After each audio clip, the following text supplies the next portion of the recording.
What is up, everybody, and welcome back to the channel. Today's video, we're going to be doing something a little bit different than what I originally intended for the channel. So now what I mean by that is today we're going to do something like a day in the garage, or what I consider like more of a lifestyle-y vlog. Originally, my plan was like all the videos are going to be just when I'm doing something cool to the Genesis. But truth be told, I'm at this garage all the time, like almost every day, if not every other day, or at least a minimum of a few days a week. And what I record and post on the channel is really only recorded like once a week, once every 2 weeks, if that. So it's not very often. And like I said, I'm here all the time. So I was like, you know what, let's just do like a day in the garage type of video.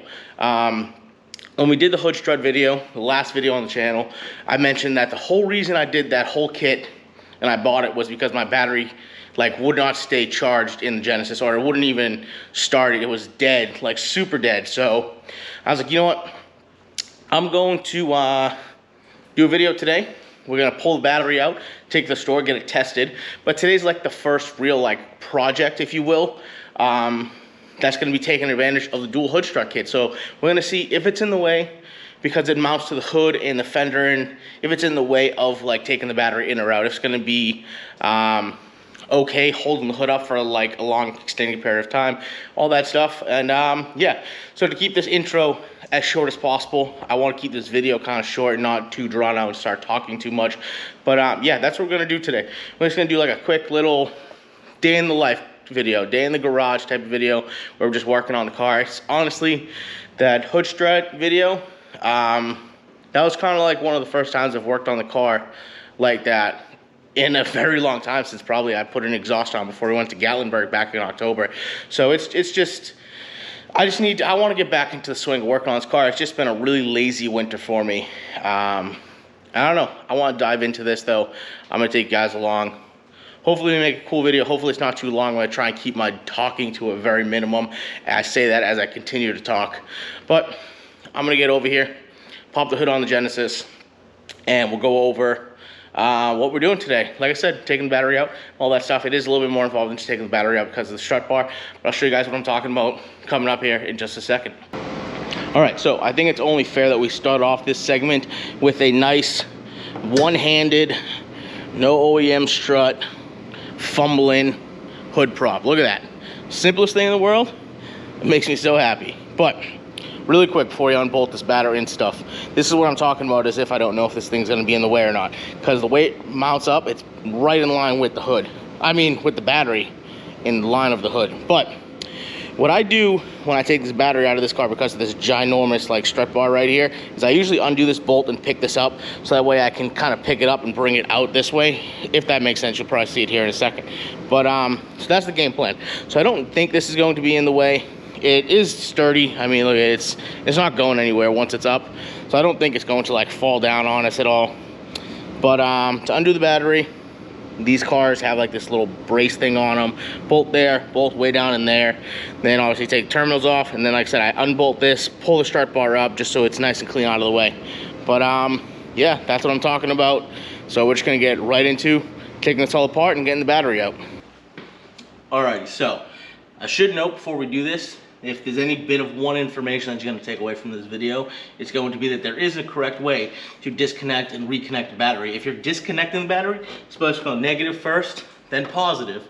Then if you're reconnecting, you're supposed to go positive first, then negative. So if you're going to take any information away from this video, maybe that's it, but I'm going to stop talking. I want to get this thing bolted out and get this thing to the store so we can get it tested.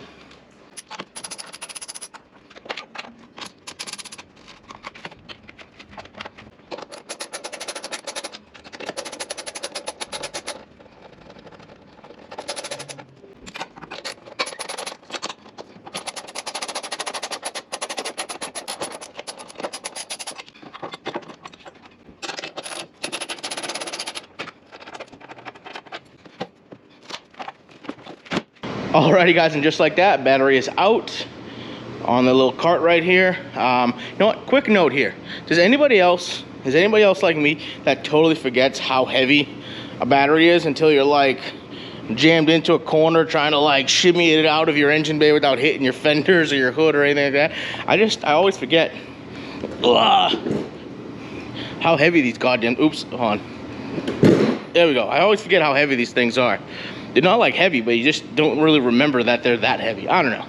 Anyway, but yeah, if you couldn't tell, the strut tower, it's mostly because these are so tall and this bar is so thick. But yeah, moving that really helps. And then it avoids stuff like this happening. So I don't know if you can see right here, the cowl got nicked. That's from a shop years ago, pulling the battery out because they killed it on me to recharge it, or to trickle charge it, I should say. But yeah, they took it out without the strut bar like tilted up, and that's what happened. So that's why I didn't do that. But speaking of strut tower bar, look at this.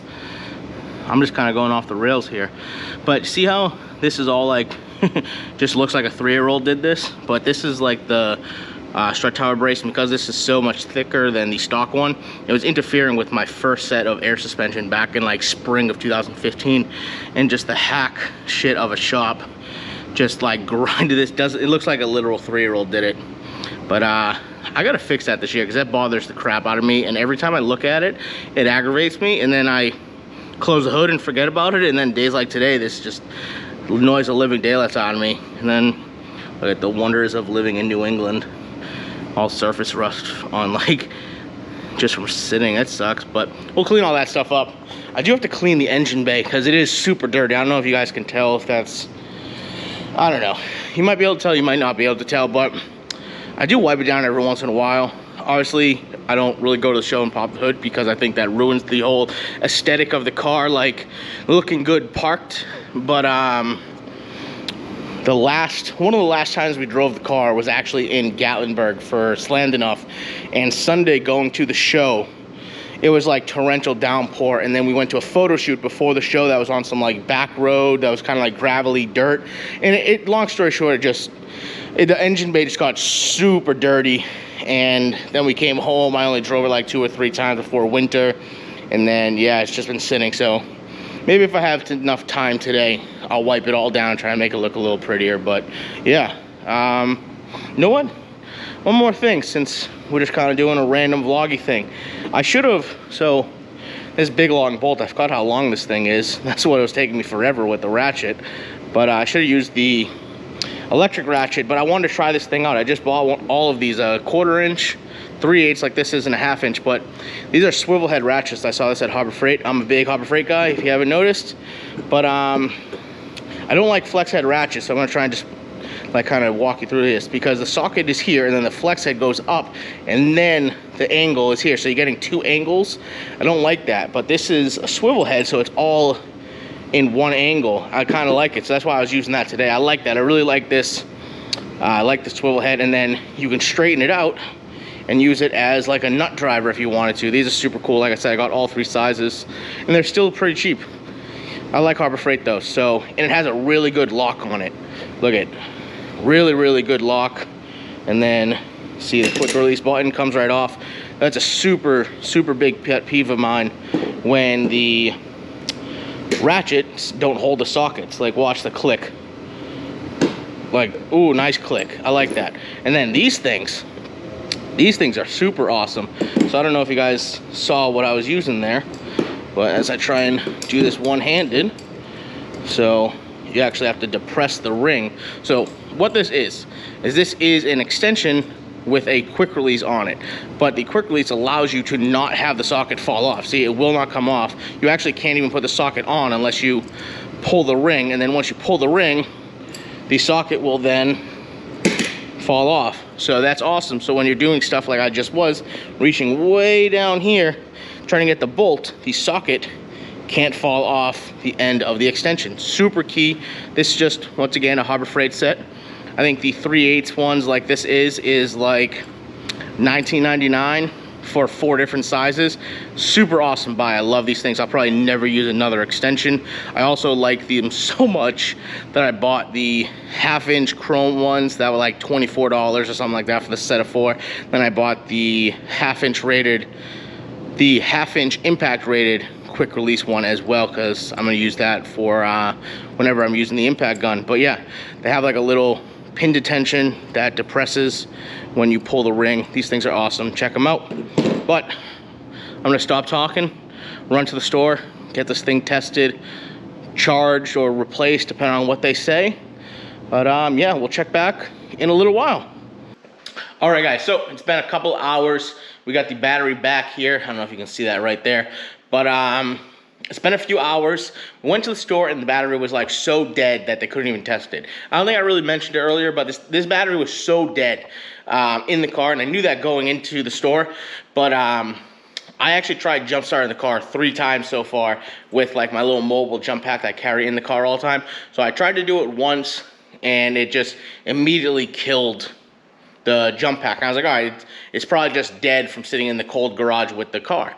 So I charged it overnight, came back the next day, tried to jump start the car again, and once again just drained the battery on the jump pack. And I was like, oh, maybe it's a fluke. So I tried a 3rd time, and 3rd time, same exact thing happened. It was like just instantly drained the jump pack, wouldn't start the car. I was like, all right, it's definitely the battery at this point, and that's what kind of spiraled this whole entire like video thing going on. But so when we brought to Advanced, that's where I bought the battery. They went to test it. It was so dead they couldn't even test it, so they needed to keep the battery. It's quite a while later, so they've been trickle charging it for a while, like hours and hours now, and it finally got to the point where they could test it. Luckily, the battery was still good. It is still under warranty, but it's still, they said it tested good. So yeah, we're gonna go ahead and we're gonna get this thing back in the car. Fingers crossed, car turns on. And then if it turns on, I think I might do a quick little like alternator test, like a little trick to see. I don't think the alternator would be bad.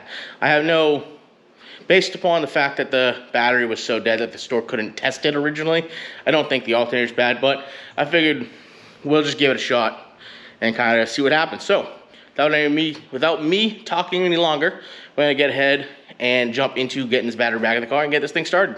All right, as you guys can see, saved you guys the boredom of watching me throw a battery back in the car. But we got the battery in. We just have the terminals like hand tightened up, so that way I didn't bolt everything back together, so that way if this thing doesn't start, we have to take this to the store again and get it exchanged. We don't have to redo everything we did. But battery's on. Let's go test out the moment of truth. We got the key right here.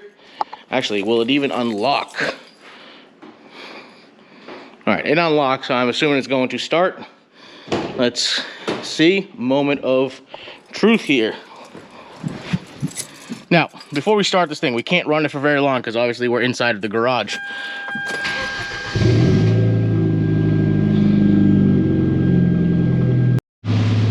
All right, guys, so I'm kind of standing away from the car because it's running right now and it's loud. But now that it's been running for a little bit, a couple of minutes now, like I said, we're in the garage, so we can't let this thing run too long. And it's gross outside, so we can't go drive it. But now it's been running for a little while, we're going to do a quick little like alternator test. There's a quick thing that if you unplug or disconnect the positive terminal and the car stays running, that means the alternator most likely isn't bad, it's definitely good, the car stays running. So we're gonna do that really quick and see what happens.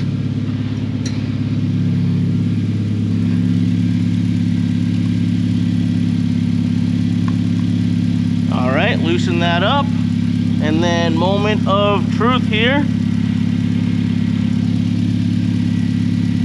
All right, so good news. Positive terminal off, as you can see. Car's still running. But yeah, I think that's just about it for battery problem solved, at least for right now. Alrighty guys, so on that, I think I'm gonna wrap up the video here. Like I said, I've been trying to keep a mental clock in my head, try not to make this video like super long and drawn out. Hopefully I didn't like just talk nonstop and make this video super long. But battery is in, fully recharged, Genesis is starting, alternator, like that quick test, played out good. So I don't think it was anything other than just a dead battery. Hood strut kit, so awesome. Just doing this one little quick thing. I love this. Yeah, so I don't know. If you guys made it this far into the video and you like this kind of day in the garage thing, give the video a thumbs up, comment down below. Maybe I'll start doing some more of this stuff. I do have to start getting like actually working on this car. Like I said, I was supposed to tear this thing apart, do the body work, switch up the suspension, do all that stuff months ago. And I just super lazy this winter. I don't know what happened, just kind of lost all motivation, but I gotta start getting it back up. So I don't know, maybe I'll take you guys along for the ride on more of these like day in the life garage video type deals. I don't know, but like I said, I'm gonna stop talking, wrap this video up. If you liked it, give it a thumbs up, comment down below. Peace out, catch you on the next one.